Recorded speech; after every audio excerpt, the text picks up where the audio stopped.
Mano, seja bem-vindo ao Devit, eu sou o Caio e sou apaixonado por tênis. E se você é apaixonado por tênis também, já se inscreve no canal. E gente, hoje a gente tem um vídeo especialíssimo aqui no canal, que é o primeiro Devit Responde do ano com famosos. Então a ideia de hoje é a gente responder perguntas de famosos, inclusive esses que também são apaixonados por tênis, que vivem essa cultura. Então agradeço demais a cada um dos famosos que estão participando aqui, cada um que se dedicou ali um tempinho para pensar na pergunta, fazer o vídeo e mandar para mim, então eu agradeço demais a cada um dos famosos que estão aqui, beleza? Dito tudo isso, vamos lá esse vídeo especial que eu preparei para vocês com o Devit Responde respondendo famosos. Ó, antes de mais nada, deixa o seu like aí porque esse vídeo deu trabalho, hein? Você imagina eu conseguir falar com tudo isso de famoso para conseguir me mandar um vídeo para que a gente pudesse trazer para cá. Então já deixa o seu like aí de cara. E vamos lá o primeiro então, o primeiro que eu vou trazer é o Felipe Tito. Eu agradeço demais o Felipe Tito por participar. Vamos lá o vídeo dele. Salve, mano. Salve, da hora. Ó, se a história é pra fazer uma pergunta sobre o mundo dos sneakers, Isso aqui aí. vai. A minha pergunta tem uma resposta bem plural, na verdade, assim. Ela tem diversas formas de ser respondida, mas eu quero entender de vocês o que vocês acham a respeito da autoestima da pessoa, se ela tem alguma coisa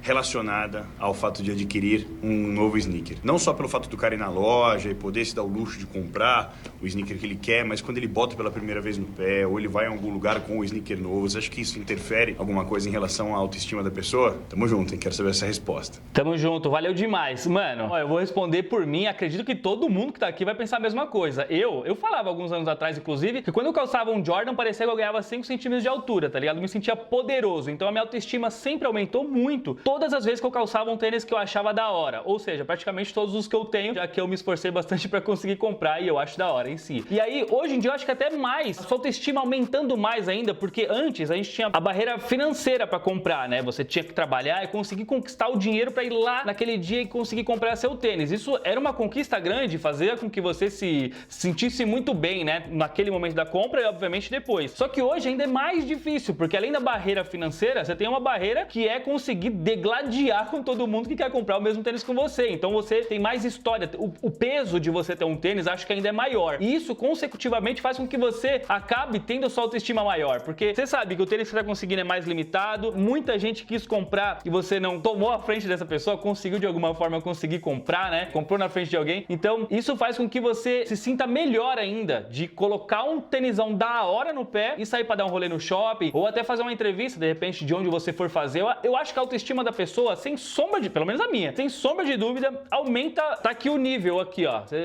Acordei, tô com a estamina baixa, tô sem confiança. Vou tomar um banho, já aumentou. Vou calçar o meu tênis pica, mano, tá aqui, ó, tá no tampo, tá? Batendo na tampa. Ninguém consegue me frear a partir de agora que eu tô com um tênisão da hora no pé. Tô errado? Vocês concordam comigo? Você é louco. Mexe demais com a autoestima. Valeu, Felipe Tito, pela pergunta. Vamos pra mais um. Próximo, então, aqui, meu parceiro WC no Beat. Vamos lá. Valeu, Devit! WC no Beat aqui, ó. Quero fazer Salve, uma pergunta monstro. pra você, meu querido. Você que gosta de tênis, você do outro lado da telinha que também gosta de tênis, me responde essa aqui.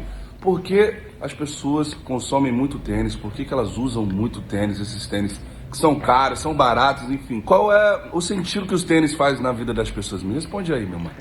WC no Beat, brabíssimo, valeu demais também por participar. Eu acho que tem muito ligação do que eu acabei de responder, inclusive do Felipe Tito, essa parada de você ser tão difícil pra conquistar aquela parada, tá ligado? Assim, a gente é jovem, a gente quer conquistar algumas coisas na vida, né? A gente pensa em crescimento, sei lá, comprar uma casa, um carro e etc. E esses planos sempre são após comprar um tênis. Mano, escuta o que eu tô falando, qualquer pessoa, vocês estão me ouvindo, vê também se eu tô errado. A primeira coisa que a gente quer comprar quando ganha uma graninha, a gente, mano, fez um trampo, trabalhou numa pizzaria, num mercado, seja lá onde for, entregando um panfleto, você que, mano, é jovem, a primeira coisa que vem na sua cabeça, até antes de trabalhar, como incentivo de você querer trabalhar, é comprar um tênis, mano. Então é louco isso, como um item, né, de consumo, ele tá atrelado a uma conquista muito grande pessoal. Então eu acho que já de início, tá ligado? O tênis, ele tem essa capacidade de provar, entre aspas, né, que você foi capaz de conseguir aquela parada que você queria tanto. Então ele é até, inclusive, um item de ostentação, tá ligado? Desde sempre, desde quando a gente ouve grandes músicas ou a gente vê exemplos de jovens, né, querendo estar inclusive, indo pra escola com um tênis que é da hora, que é diferente, que é atual e tal. Então, essa parada tá enraizada demais, mano. Desde, mano, da nossa cultura, dos nossos pais. E a gente, bagulho tá no sangue, mano. Sua primeira conquista grande é um tênis, mano. Então, eu acho que tá muito ligado todo o histórico, tá ligado? Eu sempre trago isso aqui como um momento chave, assim, uma história que eu li uma vez, quando os escravos, eles ganhavam, né, entre aspas, né, quando eles tinham a sua alforria, os escravos americanos, tá? Eles ganhavam um valor X, né? E parte deste dinheiro, ele é destinado a comprar sapatos, porque eles não tinham sapatos, né? Então, a comprar um calçado. Isso fazia com que eles subissem de status. E aí, as pessoas olhavam não mais ele como aquele escravo, apesar de ainda ser um momento conturbado, ele estar calçado, fazer ele subir de status, ele não era mais escravo. As pessoas viam que era uma pessoa que tinha bens, que tinha como comprar. Então, o sapato também, mano, assim, há muitos anos atrás, também era atrelado a status. Então, a gente vem desde antes da gente que tá vendo esse vídeo, essa parada de ter tênis, de ter calçado, ela nasce muito antes, tá ligado? E a gente já cresce com toda essa cultura dentro da gente, seja nas músicas, nos filmes, nos desenhos, etc. Então, a cultura sneakerhead, ela é isso, mano. Ela é a representação do passado. Basicamente é isso, mano. Próximo aqui, então, um cara genial também, pô, sensacional esse mano, Duzão. Vamos lá. Fala, galera, Duzão na área do Menos é Mais. É o seguinte, ó, tem uma pergunta pra você, Caião. Bora. Vambora. Bora. Pra você ser um sneakerhead, você precisa de tênis caro pra você ser um sneakerhead? Como é que é? Me explica aí, pai. Te explicarei, Vambora, seu lindo. tamo Vamos junto. lá. Inclusive, olha como é louco as coisas, né? Foi ligando uma pergunta na outra. Vocês entenderam que até agora eu não falei sobre... Quer dizer, eu até cheguei a falar sobre valor, mas não do valor quanto custa o tênis, tá ligado? É o valor sobre a história, sobre o peso, sobre a dificuldade de conseguir, sobre a conquista, sobre o status, sobre tudo isso. E no final das contas, em momento algum eu falei sobre tênis caro, tá ligado? Então, tipo assim, hoje em dia, eu diria até mais, aqui no Brasil, que a gente sempre se preocupou muito com ostentar valores, preços, na verdade, a gente se preocupou muito em ostentar marcas, ostentar coisas caras, como se isso também fosse sinal de alguma coisa muito boa, mas não se trata disso a cultura, tá ligado? No final das contas, o tênis se torna caro por ele ser raro, e o que eu tô falando aqui é sobre conquista, você conquistar aquilo que você deseja tanto, e conquistar aquilo que deseja tanto não necessariamente precisa ser caro, até porque, ainda mais tratando de Brasil, a gente tem, mano, pessoas que são muito diferentes economicamente falando, tá ligado? O nosso país tem uma desigualdade muito grande. Então, quando a gente fala sobre cultura sneakerhead, a gente não tá falando de ter coisas caras. A gente tá falando sobre ter informações, sobre ter paixão sobre aquilo, tá ligado? Então, o moleque que vai comprar o seu primeiro Air Force branco e o cara que tá querendo comprar um Ben & Jerry de 10 mil pra postar no Instagram, os dois têm a mesma proposta. É conseguir aquilo que queria tanto, tá ligado? Cada um pelo seu motivo. No final das contas, estão comprando tênis que foram lançados há 30 anos atrás, que tem uma história, que tem um peso, uns sabem, outros não. E é justamente isso que difere. Às vezes o cara que tá comprando tênis de 10 mil, ele não sabe o que ele tá comprando. Ele tá comprando pelo hype. Ele vai ser sneakerhead por causa disso? Não. Às vezes o moleque tá comprando tênis de 500 reais e ele, mano, ele sabe tudo sobre aquele tênis. Ele pesquisou, ele sabe, mano, quem desenvolveu o tênis, a história, por que aquele tênis é tão importante pra ele e pra história, né, pra cultura, etc. Esse moleque, ele é um sneakerhead. Então, ser um sneakerhead não é tênis caro, não é comprar vários tênis caros. Isso não te faz sneakerhead. O que te faz ser sneakerhead é ser apaixonado pelo que você tá vivendo, essa cultura que você tá vivendo. Ou seja, imergir de fato, conhecer mais sobre ela, pesquisar, conhecer, né, o que é original, o que não é. É querer tá ali, tá ligado, o tempo todo com o tênis. É, mano, você comprar um tênis branco e botar um cadarço colorido, uma ponteirinha, tá ligado? E falar, puta, da hora, meu tênis tá mais da hora ainda. Então, tipo, é ter aquele prazer de ter o tênis, é ter o prazer de conhecer mais sobre os tênis, é assistir vídeo, é ler sobre o assunto. Então, é isso que te faz ser um sneakerhead. Se você não faz isso, não tem problema. Ser sneakerhead também não é ser mais ou menos que outras pessoas, tá ligado? Se você só é um cara que gosta de tênis e quer comprar porque é bonitinho, tá legal também, mano. A gente não precisa se preocupar, de fato, em querer ser sneakerhead, porque eu vejo isso, parece que, eu quero ser aprovado por alguém, por um grupo, pra ser sneakerhead. Desencana dessa parada. O bagulho é pessoal, é um bagulho seu, tá ligado? Mas a pergunta foi muito boa, Duzão. Valeu demais, mano. Sua presença aqui somou muito. Próximo, então, meu parceiro aqui, Coloral. Vamos lá. Fala, time, tudo certo com vocês? Fala, Devict, tudo certo com você? Tudo certo, mano. Meu amigo Devict, uma pergunta bacana, uma na verdade, uma previsão sua. Olha só, existem sneakers clássicos, tênis clássicos como Force, Converse Chuck Taylor, Adidas Stan Smith, Superstar, Jordan, etc, que tem mais de 30 anos aí de lançamento, né? Dos tênis atuais que foram lançados recentemente, qual você acha que no futuro podem se tornar clássicos? Uma previsão do Devict em relação a sneakers. E aí, mano? Responde aí. Valeu! Eita, que responsa, hein? Mas essa pergunta é muito boa, mano. Eu gosto de pensar, tá ligado, no que pode ser um clássico do futuro, porque isso reflete muito sobre a nossa cultura atualmente, tá ligado? Todos os tênis que você falou, a maioria deles, na verdade, vieram do basquete, só que o maior peso e o que tem de mais importante dentro de cada um dos tênis que você falou é que eles tiveram uma importância grande dentro de um cenário, seja por conta de ter um grande um grande nome por trás, como Stan Smith, ou como o Michael Jordan e tal, ou a cultura, uma subcultura ter adotado este tênis, como o Puma Suede Classic que você falou, o Superstar que você falou. Então, todos os tênis que você falou ou nasceram no basquete e foram premiados, né, por grandes astros por trás, ou uma subcultura adotou aquele tênis como parte do seu dia a dia, tá ligado? Isso, então, faz a gente pensar que meio que a fórmula para que esse tênis se torne um grande clássico para o futuro, ele tenha que ter no mínimo história. Ele tem que ter características que marquem aquela data. Se você pegar todos os tênis que você falou praticamente, eles têm mais ou menos aquela mesma estética que representa a década dos anos 80, tá ligado? Então, tipo, pegando ali os anos 70 com Chuck Taylor, né? Se você pegar o Puma Suede Classic, toda aquela evolução de calçados, você vai ver que todos esses tênis que você falou entre os anos 70 e anos 80, eles são muito próximos. O Force, o Superstar, o Jordan e tal, todos eles são muito parecidos, então eles marcam uma década, eles marcam uma era, tá ligado? Então eu acho que tem que partir daí, história,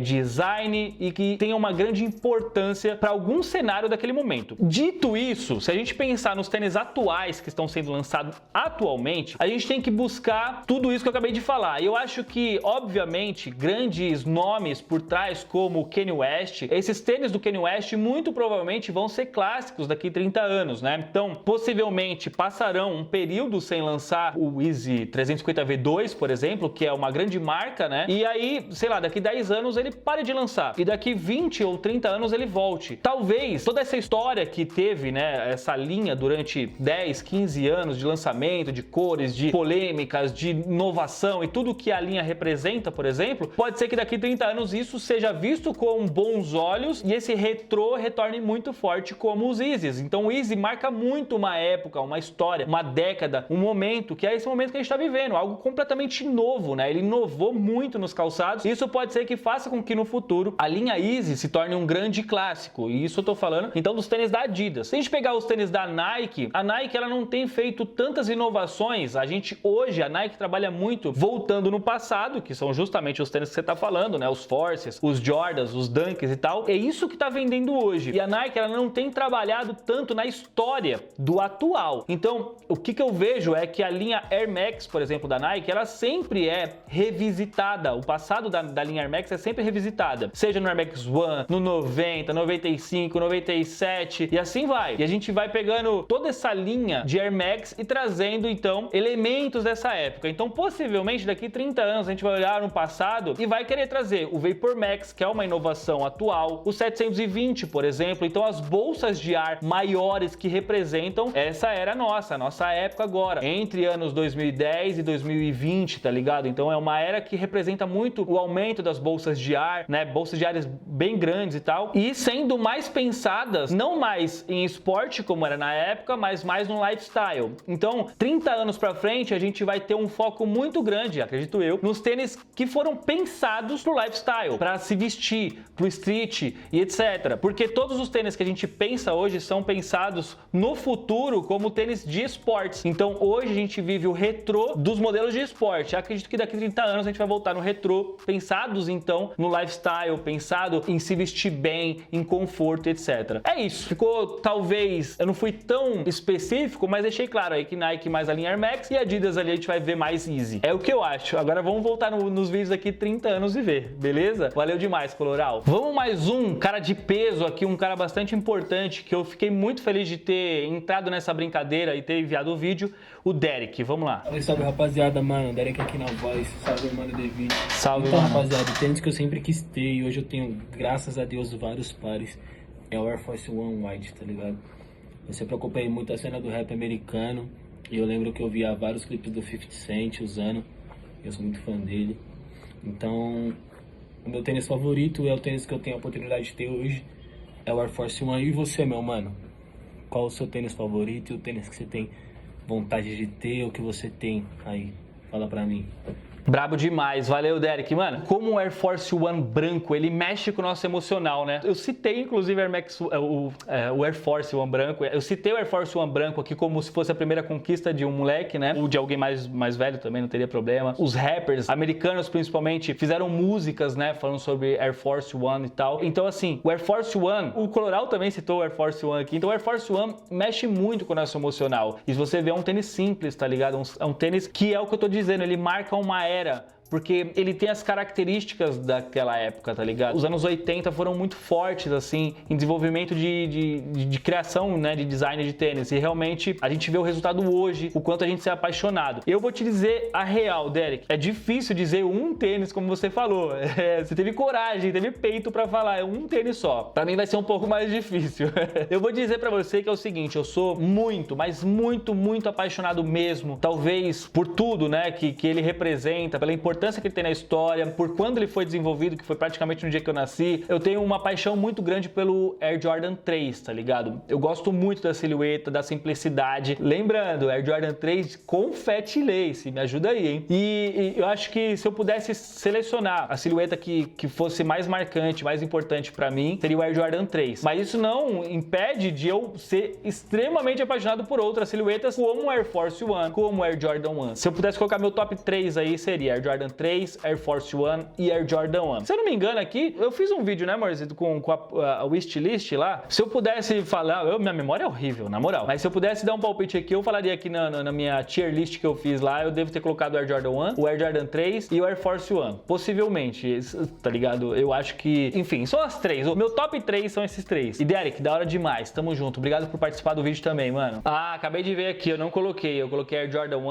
Air Force One e coloquei o Easy 350 V2. Porque, na verdade, essa lista não era dos tênis que eu mais gostava. Eram os tênis mais importantes para a história. Então, o Air Jordan 3, White Cement, ele ficou, inclusive, abaixo ali, mas no cantinho ali, como se fosse o quarto tênis mais importante para a história. E a gente tá falando aqui sobre os tênis que eu mais gosto e não sobre os tênis mais importantes para a história. Por isso que ele não ficou em top 3 no meu tier list. Mas é isso, estão ali, tá ali. Vamos a mais uma pergunta de mais um parceiro meu também, que eu conheci há bastante tempo, que eu tenho o prazer de ter. Ed, Manual do Homem Moderno. Fala, Caio, tudo bem? Primeiro quero dizer que eu sou muito fã do seu trabalho, você é um cara incrível, uma inspiração muito grande pra gente que produz conteúdo no YouTube.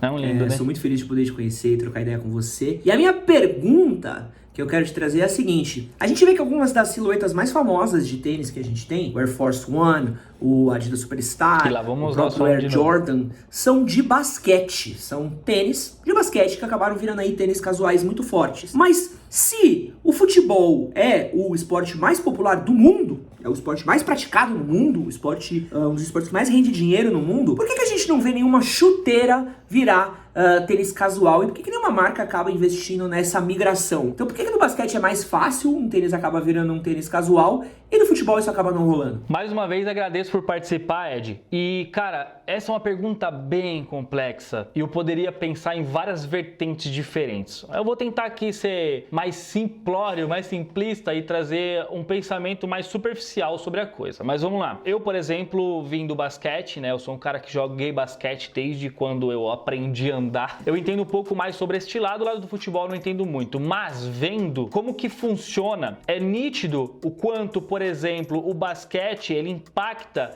o lifestyle da pessoa. A pessoa que joga basquete, ela se veste como um jogador de basquete. Ela quer mostrar pro mundo as roupas, a bola, bola, a mochila, o tênis, o chinelo, a meia. Você tá usando, de fato, o tempo todo coisas que te remetem ao basquete. Eu não tô falando disso agora, tô falando isso de todos os tempos, tá ligado? Os grandes atletas de basquete sempre influenciaram muito na moda dos locais onde eles estavam. Então, tipo, os grandes jogadores da NBA, eles tiveram um impacto muito grande, tanto na construção de identificação de moda, quanto de comportamento dos fãs fora da quadra, tá ligado? Então, o basquete, ele impactou muito no lifestyle de todas as pessoas. O futebol, mesmo sendo o maior esporte praticado no mundo, ele é um esporte muito limitado dentro da quadra. Os grandes locais onde eu joguei futebol, etc., ele se limita a vou sair da minha casa com a minha mochila e tudo que eu tenho do futebol dentro da minha mochila. Chegando lá, eu vou no vestiário, me visto,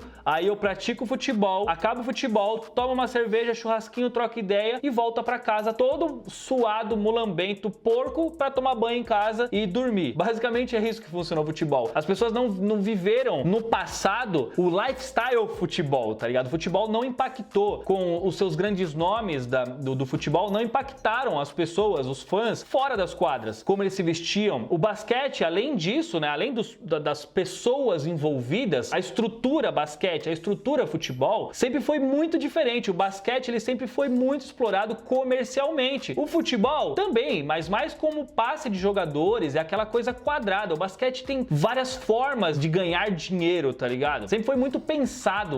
O americano sempre pensou muito em formas de aquilo virar uma atração dentro da quadra, fora da quadra, com a vestimenta, com o que vai beber, com tudo, tá ligado? O futebol não, era o bagulho futebol, é o futebol, a galera vai jogar futebol. E outra coisa também, obviamente, não dá pra você usar uma chuteira no seu dia a dia, até porque se a gente for pensar em futebol famoso, né, como a gente trouxe, o grande futebol, é um futebol de campo, e o futebol de campo tem cravo, então dá pra pessoa usar cravo. O society e o futsal não são tão atrativos pro público, tá ligado? Então ele não impacta praticamente, não vou dizer nada, mas ele impacta pouco na vida das pessoas. As pessoas consomem o futebol de campo, e o futebol de campo, ele não é prático pra você usar. As roupas, elas não são práticas pra você usar, e o tênis muito menos. Você não vê, por exemplo, mídias. Hoje em dia, claro, hoje em dia você vê, mas nosso exemplo de jogadores de 30, 40 anos atrás eram jogadores que estavam nem ligando pra vida social, normalmente bigodudo, um corpo nada atlético, normalmente fumavam, normalmente bebiam bastante, então eles estavam sempre em polêmicas com mulheres, com jogos, né, coisas ilícitas pra caramba. Então os exemplos de pessoas por trás dos esportes fizeram com que a gente se espelhasse na moda e de como as pessoas se vestiam e nos tênis do lado do basquete, não do futebol. As pessoas do futebol não eram atrativas, tá ligado? Fisicamente falando, como eram o do basquete. Basicamente é isso. Isso, mano, e a gente podia ampliar também sobre grandes nomes por trás, né? Anos 80 é recheado de, pelo menos, pegar 30 grandes nomes aqui, de grandes jogadores de basquete, enquanto do futebol, se você comparar fisicamente e a vestimenta e os calçados que as pessoas usavam, você vai já saber por que eles não impactaram hoje, tá ligado? Basicamente é isso. Mas uma pergunta muito legal, eu conseguiria fazer, tipo, 3 vídeos falando sobre isso, né? Estruturasse realmente essa pergunta, porque é uma pergunta muito legal, porque realmente, se o esporte impacta tanto, né, na vida das pessoas, por que o futebol, então, não impacta nada, né? Eu acho que se a gente voltar na história,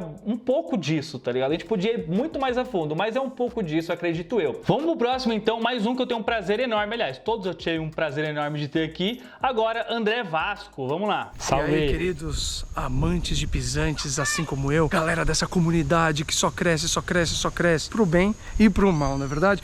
Caio, uma dúvida aí, a gente veio de praticamente 2 anos pandêmicos, se Deus quiser, esse negócio vai ser controlado, vai ser eliminado do planeta, mas enquanto isso, vacinem-se, protejam-se, cuidem do próximo. Como que você vê o mercado, todo o cenário no ano de 2022? Você acha que vai crescer? Você acha que vai despencar? E aí acrescenta também algumas variantes, como por exemplo, aumento de bots, aumento de pessoas que compram para revender e pessoas que usam mesmo, que nem nós, estão cada vez mais chupando o dedo e não encontrando para comprar. Essa é a dúvida. Tô até mais leve. Um ótimo ano para todo mundo. Paz, fiquem com o Papai do Céu.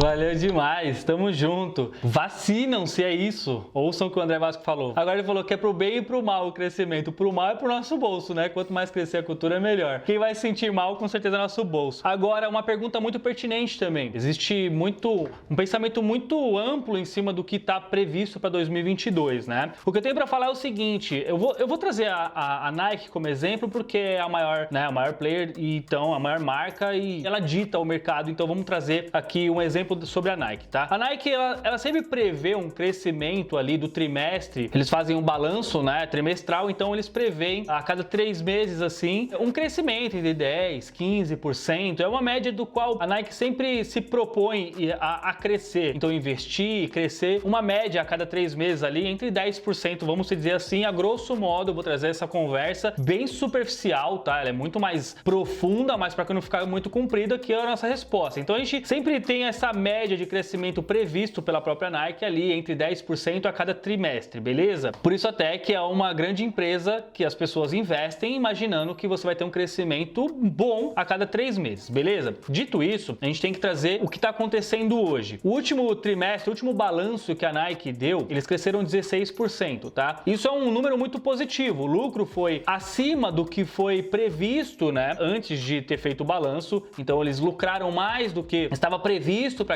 aquele período. Então a Nike está bem? Está faturando? Está. O que está complicando é a parte sanitária do globo, né? Então tudo que a gente está passando hoje, isso impacta muito. Primeiro porque as grandes fábricas da Ásia fecharam, né, por conta de todo o procedimento que deveria se tomar frente ao que está acontecendo. Então as grandes fábricas fecharam e isso atrasou demais toda a produção da Nike, tá? Então o que acontece? E eu tô falando isso, gente, como eu falei, pensando na Nike, mas isso se expande para as outras marcas também, beleza? Todo esse pensamento que eu vou trazer. E aí o que acontece? O crescimento da marca até o ano passado, como eu falei, foi acima do esperado. Se não teve produção e vendeu mais, significa que vendeu o estoque, vendeu o que eles tinham e o que estava guardado. Então, mesmo com o crescimento da Nike, né, a receita ter sido maior, o lucro ter sido maior do que eles esperavam, quando abriu o pregão, agora no final do ano de 2021, as ações da Nike elas caíram porque a previsão para 2022 ela não é positiva, tendo em vista todo esse cenário onde fábricas estão fechando, onde vão ter muitos atrasos. Quando a gente fala de atraso, a previsão é de atraso de 8 meses, sabe? Então, tipo, o mercado vai ficar sem produto durante um período grande. Então, a gente tá falando do primeiro trimestre, do primeiro semestre de 2022 ser fraco. Agora, eu tô falando, obviamente, do mercado no geral, da Nike no geral. Eu tô falando da Nike porque, como eu já falei, a Nike é o exemplo do mercado. Então, ela puxa o mercado todo já que ela é maior. Só que a gente vive numa bolha muito menor do que a marca, porque quando a gente fala de marca, a gente não tá falando de venda de tênis especificamente, a gente tá falando de tênis, de roupa, de itens, de esportes e tudo mais, né, que a Nike produz e todas as marcas produzem. Então, a gente tá falando de um nicho pequeno, de tênis, e dentro do nicho de tênis, a gente tá falando de tênis exclusivos. Então, a cultura sneakerhead, ela é muito pequena dentro do que é a marca. Mesmo que a marca esteja numa situação, a cultura sneakerhead, ela pode viver outra, e ainda mais dentro de um país como o nosso, que tá crescendo cada vez mais essa cultura, que não é tão enraizada como nos Estados Unidos, um crescimento natural das coisas. Aqui a gente está iniciando essa cultura, né? Uma cultura que muitas das pessoas nem fazem ideia que existe. Muitas das pessoas entraram há pouquíssimo tempo, 1 ano, 2 anos, 3 anos. Então é uma cultura muito jovem e tem muito a crescer. Mesmo tendo essa crise de desabastecimento, mesmo tendo uma crise que seja financeira dentro das marcas, o que a gente está falando de nicho, a gente vai estar aqui. E digo mais, se os produtos forem mais limitados porque não estão fabricando, a gente vai querer mais ainda. Então, a cultura sneakerhead cresce. Ela cresce saudável, ela cresce muito. Primeiro, por conta de quem fazia parte dessa cultura, e ela cresceu ao ponto de tomar uma bolha maior. Tanto é que esse vídeo são com vocês famosos, por exemplo, falando sobre tênis também. Isso faz com que mais pessoas fiquem sabendo dessa cultura do qual nem sabia. Então, os famosos falando sobre tênis, as famosas, as blogueiras, grandes nomes a participando dessa cultura, vai chegar um momento que pelo menos todos vão saber do que se trata, porque tem gente que nem sabe da cultura sneakerhead, nem sabe o que é ser apaixonado por tênis, que tênis tem história, que tênis é raro, que tênis pode ser revendido, que nem, né, você citou. Então cresce a cultura, cresce a revenda, cresce tudo que há de bom e de ruim dentro da cultura, cresce tudo. Então fazer parte de um grupo é isso. Vai crescer? Pode ter certeza. 2022 eu acho que é o ano crucial para a cultura sneakerhead, porque nos anos que se passaram, tudo que a gente gente plantou aqui, a gente vai acabar colhendo agora em 2022, 2023. O que eu digo colher é justamente isso, chegar para as pessoas de fato conhecerem, se interessarem, saber que pelo menos existe essa cultura. Então, estarmos falando cada vez mais sobre esse assunto faz com que a massa descubra e queira participar, obviamente, ou não, né? Então, acredito que em 2022 a gente tem um crescimento muito grande, a gente não vai ter produto suficiente para todas as pessoas que quiserem. Eu já vim falando aqui no começo do ano sobre os tênis que vão lançar em 2022, sobre os tênis hypados, etc. E eu cheguei a citar que não vai ter tênis em 2022 para a quantidade de gente que quer comprar. E muito mais do que passou nos últimos anos, que já foi difícil você conseguir alguns tênis, já foram muito difíceis. Agora em 2022, se prepara que o bagulho vai ser louco e que sejam bem-vindos todos, tá? Todas as pessoas que chegarem, que quiserem conhecer a cultura, sejam todas bem-vindas, porque vocês são bem-vindas. Alguém começou um dia sem saber de nada e aí pesquisando, um dia, hoje ou mais pra frente, vai se tornar alguém muito conhecedor da cultura, das histórias, etc. Então, todos que estão chegando agora, seja jovem, sejam mais velhos, sejam muito bem-vindos. É uma cultura linda, uma cultura muito legal. Você, mano, vai se atrair muito pelas histórias, o porquê dos tênis fazerem todo sentido na vida das pessoas. Então, sejam muito bem-vindos, beleza? Você que tá chegando agora, você que chegou há pouco tempo, você que tá há muito tempo. Todos nós fazemos parte de um grupo onde somos apaixonados por tênis e é isso que tem que nos mover. Em 2015 ou em 2022, todos nós somos apaixonados por tênis. Sejam todos muito bem-vindos e muito obrigado por essa pergunta, André, sensacional. Agradeço mais uma vez por ter participado desse vídeo, foi muito legal a sua presença aqui. Mais uma vez, quero agradecer a cada um dos famosos que apareceram aqui, que acreditaram aí neste vídeo. Agradeço muito mesmo, eu sei o quanto que é difícil às vezes você parar no seu dia para poder fazer uma coisa, pensar no que fazer, mandar e o caramba, então agradeço muito a cada um que participou. Comentem aqui embaixo qual é o próximo famoso que você quer que a gente faça um David Responde Famosos aqui, porque foi legal pra caramba, pelo menos na minha opinião. Então comenta aí quem é o próximo famoso que você quer. Demorou? Então é isso, até o próximo vídeo. David, é nóis, falou!